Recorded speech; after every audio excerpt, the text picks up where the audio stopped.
All right, so we're introducing LTspice XVII today, and 17 is building on LTspice's 4 popularity with a number of significant improvements. One is that it's now x64, so you can have any amount of waveform data you want, and it'll use all the RAM that you have. It's still multi-threaded. It's Unicode, so you can have foreign characters in your schematic. You can blame the Russians on that. They wanted their schematics in Cyrillic, if you could imagine.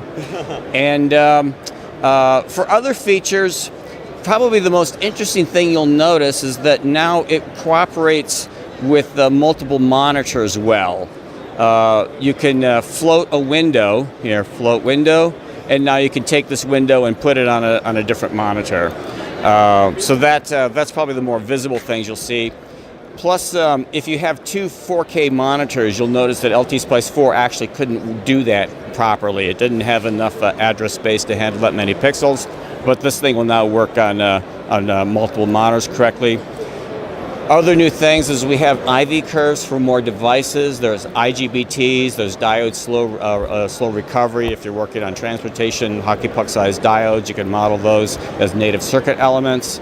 It cooperates with Windows 10 and user account control, so it's polite in the Windows environment.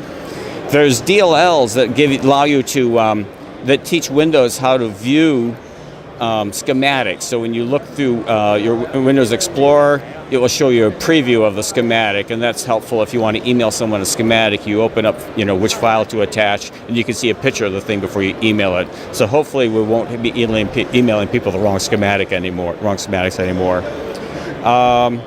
That's the main things you'll see. The solver itself is advanced.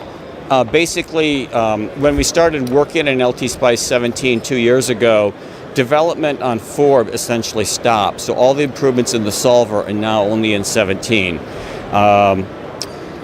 That's basically what you need to know. LTspice IV will still be available in observance of Linear Tech's policy of non-obsolescence. You'll still need LTspice IV if you're using Windows XP.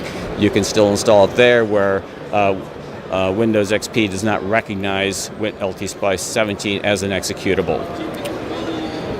I think that's all I have. Any questions from the crowd? Do we? I'll edit that last bit out. Huh? I'll edit that last bit out. The laugh or the question? No, actually, I'll cut it probably right after the question. Right at the laugh.